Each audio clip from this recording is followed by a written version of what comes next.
नमस्कार दोस्तों, स्वागत है आप सभी लोगों का एक बार फिर से। दम है तो नवरात्र के किसी भी दिन इस पौधे को जड़ सहित उखाड़ करके ले आना, अब के तत्काल गरीबी मिट जाएंगे।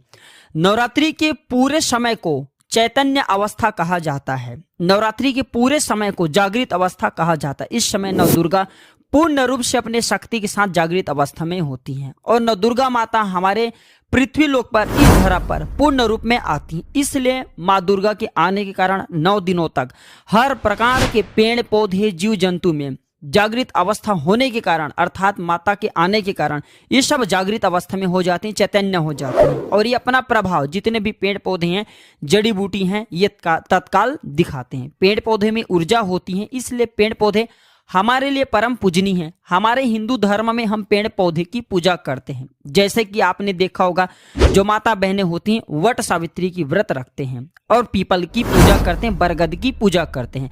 अब बरगद की पूजा क्यों करते हैं? क्योंकि हमारे पुराणों में पेड़ पौधे को अध्यात्म की देवता कहे गए हैं।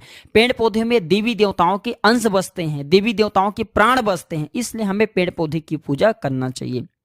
देखिए, जो पेड़ पौधे हैं हमें मुफ्त में प्राण वायु प्रदान करती हैं। पेड़ पौधे से ही ये सारे चराचरी जितने भी दुनिया है चल रही है। कैसे चल रही है? जैसे कि समय में बारिश का होना, वातावरण को संतुलन बनाए रखना, ये सब पेड़ पौधे के कारण ही हो पा रहे हैं। तो नवरात्रि के समय में, रात के समय में ऐसी कौन सी पौधा जिसे उखाड़ कर लाना है जिससे अब के गरीबी तत्काल मिटेंगे, मैं आप लोगों को जबरदस्त चमत्कारिक पौधा के बारे में बताऊंगा। वीडियो में आगे बढ़ने से पहले, जानकारी बताने से पहले, अगर आज की वीडियो मिस कर दिए तो फिर बाद में आपको रोना पड़ेगा, पछताना पड़ेगा। क्योंकि नवरात्रि पर्व ही एक ऐसा समय होता है जिस समय में पेड़ पौधे जड़ी बूटी पूर्ण रूप से जागृत अवस्था में होती है। मैं हर दिन वीडियो में बताता हूं कि जागृत चीज ही हमेशा प्रभाव दिखाते हैं, उसमें चैतन्य होना जरूरी है, उसमें प्राण डालना, शक्ति डालना जरूरी होता है। और नवरात्रि के समय में कोई भी पेड़ पौधा को लाते हैं तो आपको मंत्र जाप करने की जरूरत नहीं पड़ती, उसे सिद्ध करने की जरूरत नहीं पड़ती। वह पेड़ पौधा स्वयं नवरात्रि के समय में माँ नव दुर्गा होने के कारण, नव दुर्गा के पर्व होने के कारण स्वयं सिद्ध हो जाती हैं। बस नवरात्रि के समय में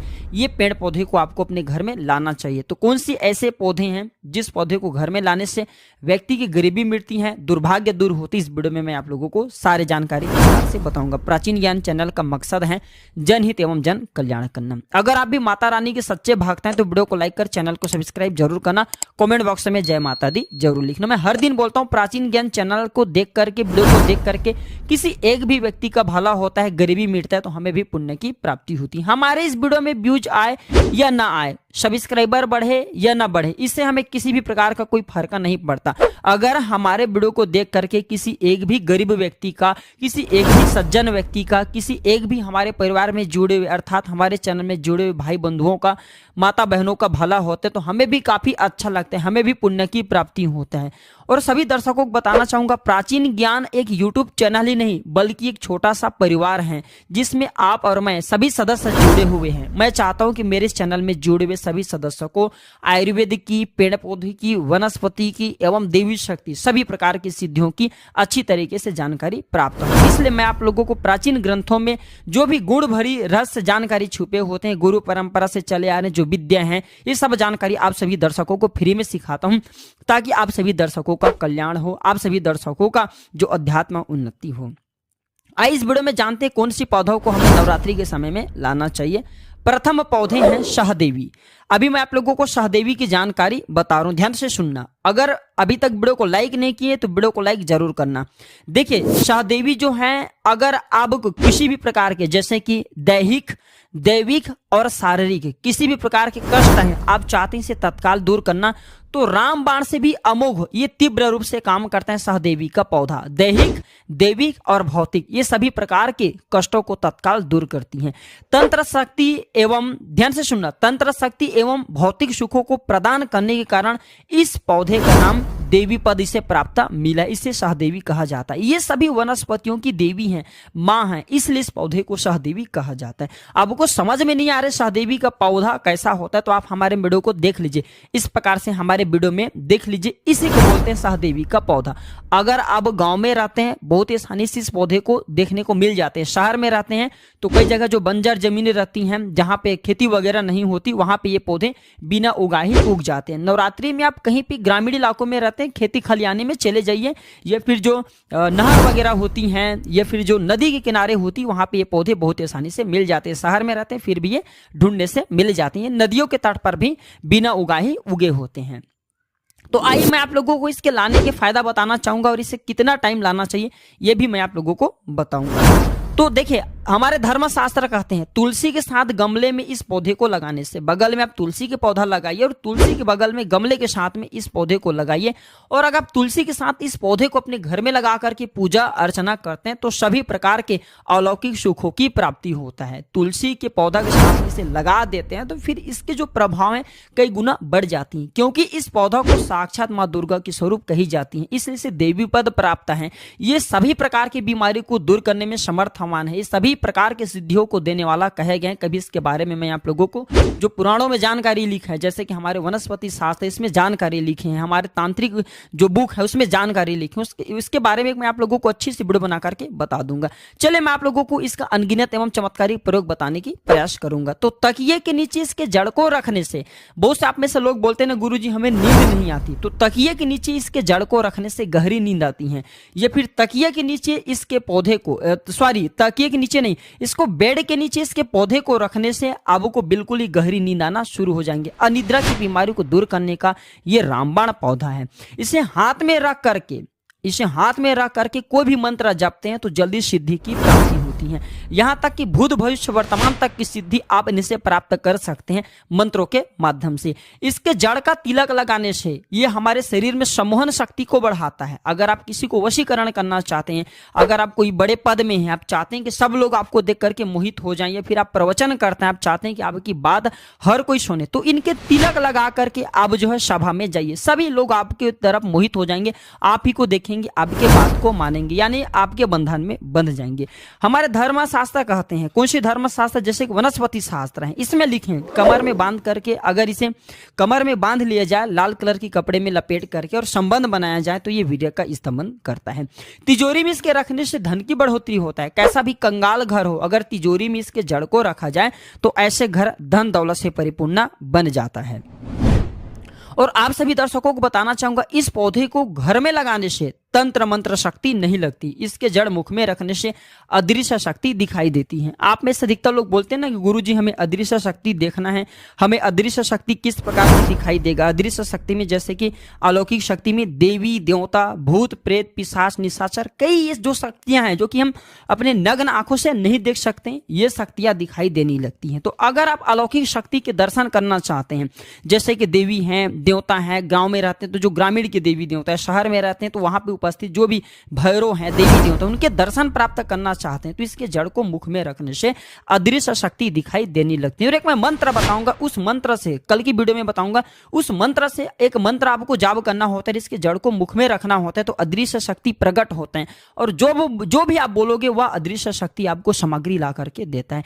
इसके जो जड़ है, इसके जो पौधे हैं, रात 12 बजे के बाद नवरात्रि के किसी भी टाइम में आप ला सकते हैं, क्योंकि नवरात्रि के टाइम में रात्रिकालीन का ही सबसे ज्यादा महत्व होता है। 12 बजे के बाद में लाते हैं तो जो दुर्गा की जो संपूर्ण शक्ति है रात्रि के समय में जागृत अवस्था में पूर्ण रूप से होती है। तो 12 बजे के बाद नवरात्रि के किसी भी दिन में इस पौधे को जड़ सहित आपको उखाड़ करके ले आना है और ला करके आपको अपने घर में से गमले में लगा देना है बिल्कुल ही। और आपको नंगे पैर जाना है, किसी भी प्रकार के आपको जो है खड़ाऊ वगैरह या फिर चप्पल वगैरह है या फिर जूते वगैरह ये पहन करके नहीं जाना है। दूसरे पौधा बता रहा हूं, ध्यान से सुनना। जो दूसरे पौधा है इसे विष्णुकांता के नाम से जाना जाता है, कई लोग इसे अपराजिता बोलते हैं। ब्रह्मदेव ने सृष्टि के निर्माण के समय सर्वप्रथम इस पौधे को उत्पन्न किया था, इस पौधे की रचना किया था एवं भगवान श्री हरि विष्णु ने इस पर वास किया था। इसलिए इस पौधे को एक प्रकार की कांति की प्राप्ति हुई, एक प्रकार के ऊर्जा की प्राप्ति हुई, इसलिए ज्ञानी लोग इस पौधा को विष्णुकांता के नाम से जानने लगे। इसे अपराजिता का नाम क्यों बोलते हैं? क्योंकि इसके गुण ही है, ये आपके शत्रु से हमेशा आपको अपराजित रखता है, कभी भी आपको ये पराजय नहीं होने देता। इसको घर में लगाने से कौन कौन सी अलौकिक एवं चमत्कारिक शक्तियों की प्राप्ति होती है, आइए जानते हैं। देखिए, इसे मुख में दबा करके अगर आप अपने शत्रु से लड़ने के लिए जाते हैं, अगर सैन्य वर्ग के हैं, जैसे कि सेना वर्ग के हैं और आप शत्रु से लड़ने के लिए जाते हैं तो ये शत्रु को पराजित करता है। या फिर आपको कोई शत्रु अनावश्यक तंत्र बाधा करते, परेशान करते हैं तो इसके जड़ को भी मुख में दबा करके रखने से आपके शत्रु पराजित हो जाते हैं, उनकी विद्या उन्हीं पर वापस हो जाती है। इसे सिद्ध करके हाथ में बांध करके युद्ध किया जाए, और अगर कोई व्यक्ति आपको तलवार से मारते हैं तब भी तलवार का कोई असर आप पर नहीं पड़ेंगे, लेकिन एक मंत्र होता है उसे आपको सिद्ध करना होता है। ये पौधा लक्ष्मी को प्रिय होने के कारण अगर आप ये पौधा नवरात्रि के समय में घर में लगा करके रखते हैं तो सुख, संपत्ति एवं नाना प्रकार के भोग की प्राप्ति होता है। पेड़ पौधे को आप साधारण मत समझना, ये जो पौधा है विष्णु कांता, जिसे हम अपराजिता बोलते हैं, ये साक्षात मां लक्ष्मी के स्वरूप हैं। इसमें स्वयं लक्ष्मी जी बसती हैं। नवरात्रि में इस पौधे को घर में लगाने से जैसे जैसे इस पौधे में वृद्धि होती है, जैसे जैसे इस पौधे की आकार बढ़ती हैं, जैसे जैसे इस पौधे में फल फूल आते हैं, वैसे वैसे व्यक्ति के घर में धन्य धन की प्राप्ति होती है, व्यक्ति के घर में धन दौलत की बढ़ोतरी होता है। इस पौधे की पुष्प नवरात्रि के पंचमी दिन, ध्यान से सुनिए, इस पौधे की पुष्प नवरात्रि के पंचमी के दिन स्कंद माता को चढ़ाने से सभी प्रकार की सिद्धि एवं भोगों की प्राप्ति होता है। अगर आप चाहते हैं आपको सभी प्रकार की भोगों की प्राप्ति हो जाए, सभी प्रकार की सिद्धियों की प्राप्ति हो जाए, तो नवरात्रि के पंचम दिन इस पौधे की सफेद कलर की पुष्पा माता स्कंद को चढ़ा देना। हम 101% गारंटी आपको देते हैं, इसके पुष्प चढ़ाने के बाद माता आपसे प्रसन्न हो जाएंगे और आपको सभी प्रकार के अलौकिक सुख प्रदान करेंगे, सभी प्रकार के आपके मनोरथ को पूर्ण करेंगे, सभी प्रकार के आपको कामना, आपकी जो कामना है उस कामना को सिद्ध करेंगे। ये पौधा नवरात्र में सूर्य उदय से पहले लाना होता है। इस पौधे को नवरात्रि के समय में सूर्य उदय से पहले लाने का विधान है। तो दोनों पौधे को लाने से पहले हमने आज की इस वीडियो में 2 पौधा बताए हैं, चमत्कारिक पौधा। ये दोनों पौधा नवरात्रि के समय में आप किसी भी दिन ला सकते हैं। तो ये दोनों पौधा लाने से पहले उन्हें अच्छा धूप दीप दिखा करके आपको इसे अपने साथ चलने की प्रार्थना करना है। इसे निमंत्रण देने की कोई जरूरत नहीं, नवरात्रि के समय में आप किसी भी टाइम में ला सकते हैं। बस आपको निमंत्रण इस प्रकार से देना है, आपको धूप रखने लेना है, अच्छा तरह लेना है और आपको प्रार्थना करना है कि हे औषधि महाराज, मैं आपको इस कार्य हेतु ले जाने आया हूँ, या फिर हे देवी माता, मैं आपको इस कार्य के लिए ले जाने आया हूँ। इस प्रकार की प्रार्थना बोलना है। गरीबी मिटाना है तो गरीबी बोल सकते हैं। आप चाहते हैं कि आपके घर में सुख, संपत्ति, धन, वैभव की प्राप्ति हो तो इस पौधे को बोल सकते हैं कि हे वृक्ष, या फिर हे औषधि महाराज, या फिर हे माता, मैं आपको अपने घर में अलौकिक सुखों की प्राप्ति हेतु ले जाने आया हूँ, कृपया पूर्ण शक्ति के साथ आप मेरे साथ चले। इस प्रकार से प्रार्थना करते हुए आपको अक्षत चढ़ा देना है और वहां पे थोड़ा सा धूप दीप दिखा देना, वहां पे एक दीपक जला देना है और प्रार्थना करते हुए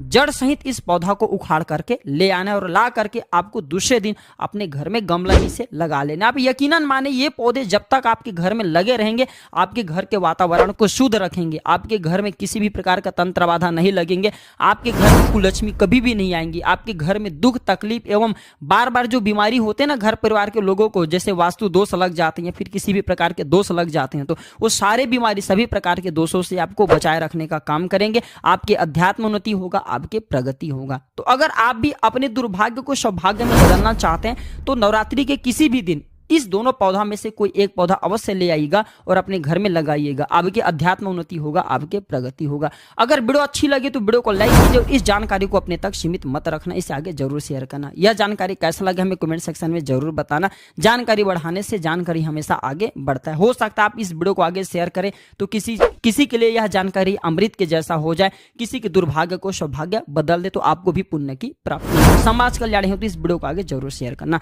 आज की जानकारी यही पर समाप्त करता हूं। दर्शकों, वीडियो देखने के लिए धन्यवाद। नमस्कार, जय माता दी, हैप्पी नवरात्रि।